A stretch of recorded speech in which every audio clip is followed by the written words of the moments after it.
امت کے لیے جو تحفہ لے کر آئے وہ نماز. نماز کو ہم نے صرف اس اعتبار سے دیکھا اور سمجھا نماز کو کہ یہ نماز ایک عبادت ہے، اس میں کوئی شک نہیں کہ اہم ترین عبادت ہے، اس میں کوئی شک نہیں، اس میں کوئی شک نہیں کہ یہ فرض ہے، اس میں کوئی شک نہیں کہ اس کا پڑھنے والا مسلمان ہے، اس میں کوئی شک نہیں کہ نماز ایمان کی علامت ہے، اس میں کوئی شک نہیں کہ نماز پڑھنے والا اللہ کی رحمتوں کا مستحق ہوتا ہے،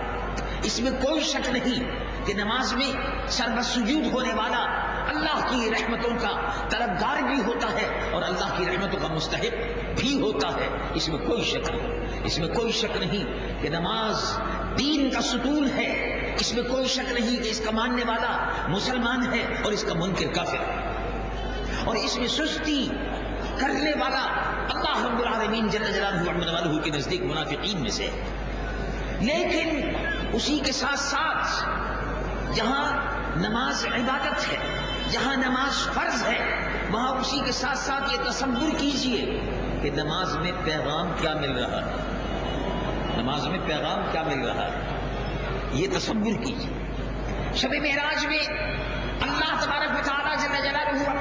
اپنے محبوب کے ذریعے سے نماز کے ذریعے سے یہ پیغام دیا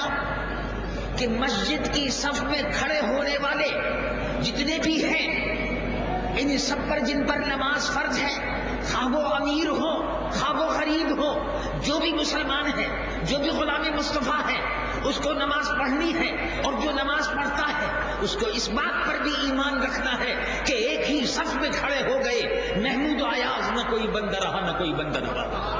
یہ مساوات کا پیغام دیتی ہے.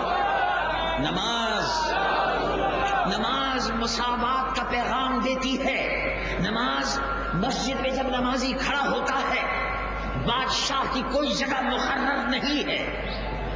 بادشاہ کی کوئی جگہ مقرر نہیں، صدر مملکت کی کوئی جگہ مقرر نہیں ہے، وزیر اعظم کی کوئی جگہ مقرر نہیں ہے، وزیر کی کوئی جگہ مقرر نہیں ہے. نمازی مسجد میں جب آتا ہے، بندہ و صاحب و محتاج و غنی ایک ہوئے، تیرے دربار میں پہنچے تو سبھی ایک ہوئے، سب ایک ہیں، سب ایک ہیں، مسجد میں سب نیک ہیں. پوری مکمل مساوات کا ظہور، مکمل مساوات کا نمونہ، عملی نمونہ اگر دیکھنا ہو اسلام کی تعلیم میں دیکھو کہ جس میں امیر و غریب کا، شاہ و گدا کا، رئیس و فقیر کا کوئی امتیاز باقی نہیں رہتا. کوئی وی آئی پی مسجد میں نہیں، مسجد میں وی آئی پی نہیں، مسجد میں کوئی وی آئی پی کلچر نہیں ہے، مسجد میں وی آئی پی کوئی نہیں ہے. مسجد میں اللہ تبارک و تعالیٰ کے بندے اس کی بندگی کے شان کے اعتبار سے کھڑے ہوئے ہیں، اس کے بندگی کا مظاہرہ کرنے کے لیے کھڑے ہوئے ہیں، جو صرف اللہ کے حضور میں جھک رہے ہیں. نماز میں مساوات ہے، مسجد میں مساوات ہے. کیا اسلام صرف، اب سوال یہ پیدا ہوتا ہے، کیا اسلام صرف مسجد میں مساوات کی تعلیم دینے کے لیے آیا؟ نہیں. جواب یہ ہے کہ نہیں. اگر مسجد میں اسلام نے مساوات کو قائم کیا تو مسجد کے باہر بھی اسلام مساوات چاہتا ہے. اگر مسجد میں اسلام نے مساوات کو قائم کیا تو مسجد کے باہر بھی، بازاروں میں بھی، سیکرٹریٹ میں بھی، ایوان صدر میں بھی اور ایوان وزیر اعظم بھی وہ مسلمانوں کے درمیان میں مساوات چاہتا ہے کہ کسی امیر اور غریب کا کوئی امتیاز نہ ہو. اللہ کے نزدیک صرف وہی شخص عزت والا ہے. تم نے اللہ کے نزدیک عزت والا صرف وہ ہے جو جتنا خدا سے زیادہ ڈرنے والا ہے. یہی مضمون قرآن میں بیان فرمایا اور اللہ رب العالمین ارشاد فرماتا ہے مساوات دیکھیے جو اسلام نے قائم کی. وہ مساوات کیا ہے؟ جو مساوات اسلام نے قائم کی، مسجد سے نکلی تو مسجد کے باہر جب آتی ہے تو وہاں اللہ رب العالمین حکم فرماتا ہے کہ اے محبوب ایمان والوں کو سنا دیجئے، ان اکرمکم عند اللہ اتقاکم، تم میں سب سے زیادہ عزت والا وہ ہے، تم میں سب سے زیادہ مرتبے والا وہ ہے جو دولت مند ہو نہیں، جو دولت مند ہو نہیں، جو شرافت اور نجابت میں نسل بعد نسل اپنی نسلی برتری رکھتا ہو وہ زیادہ عزت والا ہے نہیں، تم میں سب سے زیادہ عزت والا سردار ہے نہیں۔ اسلام میں یہ کلاس اور یہ طبقات، یہ کیٹیگری بالکل نہیں ہے۔ اللہ رب العالمین قرآن میں فیصلہ فرماتا ہے قیامت تک کے لیے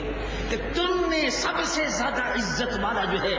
وہ ہے جو سب سے زیادہ اللہ سے ڈرتا ہے، جس کو ہم اپنی زبان میں کہتے ہیں کہ خوف خدا رکھنے والا، خوف خدا رکھنے والا، وہی اللہ کے یہاں سب سے زیادہ عزت والا ہے۔ ہم نے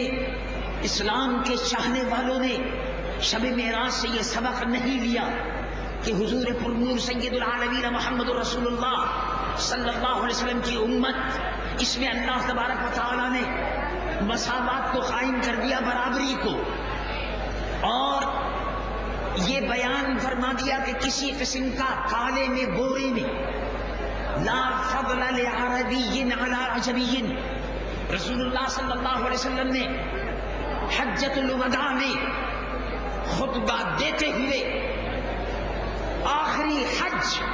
جو حضور نے فرمایا، اس آخری حج میں پورا منشور، اسلام کا پورا منشور، رسول اللہ کی امت کے لیے پورا مینیفیسٹو منشور موجود ہے، جس میں رسول اللہ صلی اللہ علیہ وسلم نے ارشاد فرمایا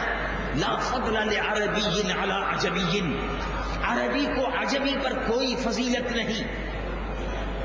لا فضل لاحمر علی اسود، کسی کالے کو گورے پر فضیلت نہیں اور گورے کو کالے پر فضیلت نہیں۔ اگر کسی کو فضیلت ہے الا بالتقوی، تو جو جتنا اللہ سے ڈرتا ہے وہ اتنا ہی اللہ سے قریب ہے، وہ اتنا ہی عزت والا ہے، وہ اتنا ہی شرافت والا ہے۔ اسلام نے اس مساوات کے خطبہ حجۃ الوداع میں بیان فرما دیا کہ کسی عربی کو عجمی پر کوئی فضیلت نہیں، رنگ کی وجہ سے، نسل کی وجہ سے، زبان کی وجہ سے، زبان کی وجہ سے، نسل کی وجہ سے، قبیلے کی وجہ سے، برادری کی وجہ سے، علاقے کی وجہ سے کسی کو کسی پر کوئی فضیلت نہیں، سب مسلمان، انما المؤمنون اخوہ، ایمان والے مسلمان رسول اللہ کی امت یہ سب ایک دوسرے کے بھائی ہیں، سب ایک دوسرے کے بھائی ہیں۔ دیکھو کتنا پیارا رشتہ، کتنی پیاری مساوات ہے،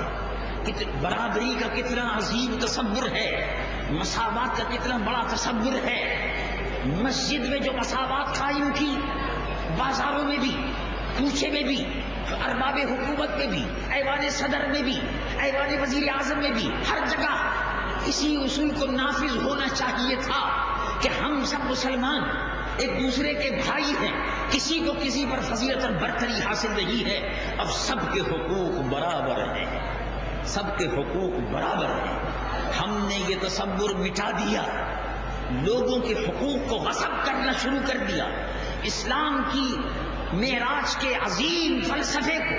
جو سبق ہمیں ملا تھا معراج مصطفیٰ سے کہ عالم بشریت کی زد میں ہے گردو، وہ سبق ہم نے بھلا دیا، اور اب ہم اس بات پر ایک دوسرے سے لڑتے ہیں کہ یہ سندھی ہے، یہ پنجابی ہے، یہ مہاجر ہے،